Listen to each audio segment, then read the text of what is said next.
What's up YouTube, Magee Aerial Media here coming at you with a hyperlapse tutorial using the DJI Mini 3 Pro, Lightroom, and Vinci Resolve. Take your hyperlapses straight from the camera like this and add more of a stylized edit like this.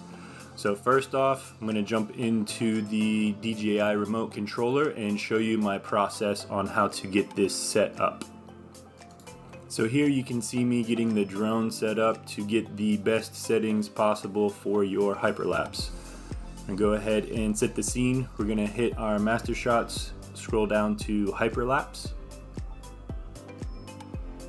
And here you can choose whether you want free or course lock. Just for the tutorial, I'm going to go over the settings that I use. I don't like going over 800 ISO, but here you want to set to RAW.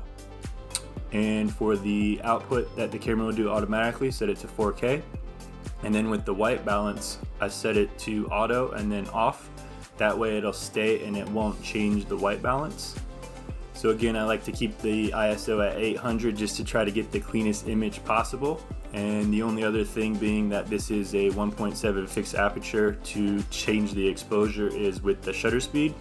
And here I am aiming for as close to -1 on the exposure as possible in order to get the best shot.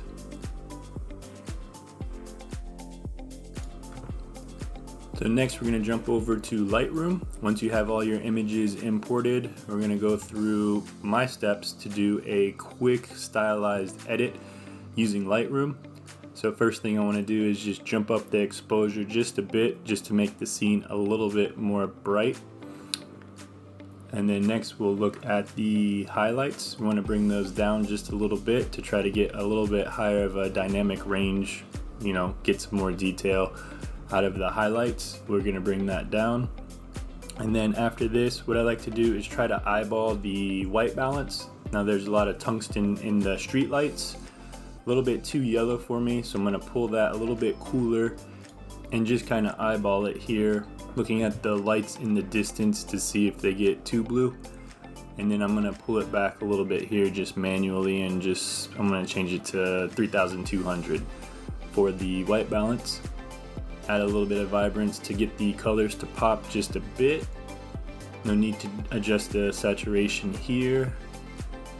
And then I'll go back and look at the shadows to try to pull some details out of the shadows you can see over by the baseball field, and then kind of punch up the whites a little bit to brighten the image, and then look at how we can adjust getting more detail in the dark area of the image with the blacks. Next, I'm going to go over to the color mixer. Again, it's looking a little too yellow for me, so I'm going to desaturate the yellow and the orange. You can see how that affects the image here, making it look a little bit more pleasing to the eye. The only other thing I'm seeing is in the distance the blue in those lights, so I just want to dial those back just a little bit, and our image is looking pretty good here. Add just a little bit of a dehaze here, and like I said, it's looking really good here now. So you want to see before and then after. You can see all the details over in the shadows by the baseball field. Still looking a little blue for my liking with those lights off in the distance. So I'm going to kind of desaturate those a little bit more to get more of a white glow to those lights, especially in the hyperlapse. Again, this is just the first image out of 175 images. So we're just doing the very first image. We're gonna do this edit, and then we're gonna copy paste the edit settings. So right here, I'm gonna go ahead and take a little bit more of the green out in the baseball field. It's looking a little bit too bright for me. So that's when we're able to adjust the saturation, and then the before and after is looking much better here with this first image. So the next step in my process is to right click, copy paste the edit settings. Then we're going to go back and select all 175 images. So we're going to hit edit, select all. My screen capture didn't capture that for whatever reason, but now you can see all images are selected. And then we're going to right click again, and then we're going to paste the edit settings to all 175, and then you can see the progress bar here where it's just letting the computer add those settings to the 175 images that we have for this hyperlapse. So we'll wait here for the computer to do its thing while it's processing those images. The next step in the process then would be to export all 175 images into a file folder that you'll be able to save that location, which again, you can kind of see me going back through here, selecting all and then doing the export. We want to make sure that we save the images so that way we can upload them into DaVinci Resolve, and then I'll be able to show you the next steps in my process on how to essentially add all 175 images, and this is going to make a 7-second hyperlapse. So here you see me in DaVinci Resolve. We're going to go ahead and import our media. We're going to go back to our folder where we saved it here, hyperlapse. So I have all 175 images. We're going to select, and then we're going to hit open, and that'll pull in all 175 images into our media bin. So then again, we're going to select all 175 images and add those to the timeline. Now on my timeline, it is preset for each image to be 5 seconds long, which I'm going to show you here. Once I hit play, essentially it's looking very choppy. With each image, it's supposed to be 1 frame, but the preferences on DaVinci Resolve set it to 5 seconds per image. So I'm going to show you how you're able to fix this by going over to DaVinci Resolve, Preferences, User, Edit. And then we're going to come down here and select, instead of the image being displayed for 5 seconds, or 5 seconds, 1 frame.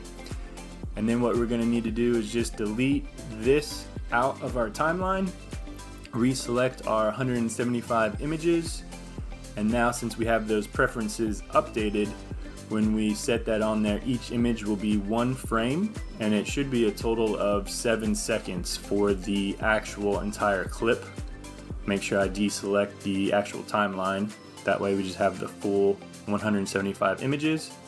I'm gonna have to zoom in here a little bit, and now you can see it's just a 7-second clip, where if I hit play, each one of those pictures is 1 frame, and now we can see the hyperlapse with our stylized edit.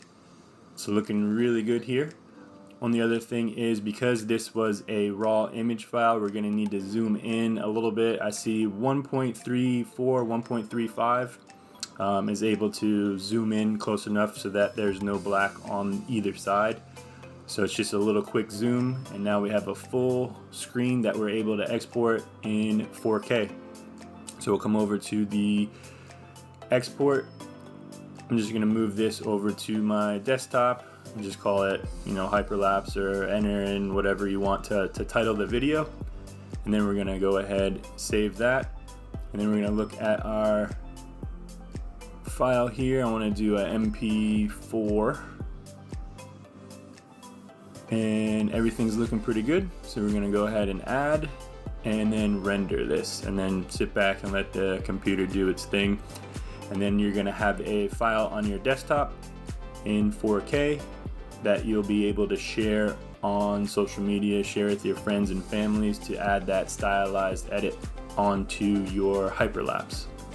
So hopefully you got something out of this. Let me know in the comment section down below if you have a different workflow or a different process. I would love to hear and share your creative ideas, so that way we can grow and become better at our hobby or business in videography and photography.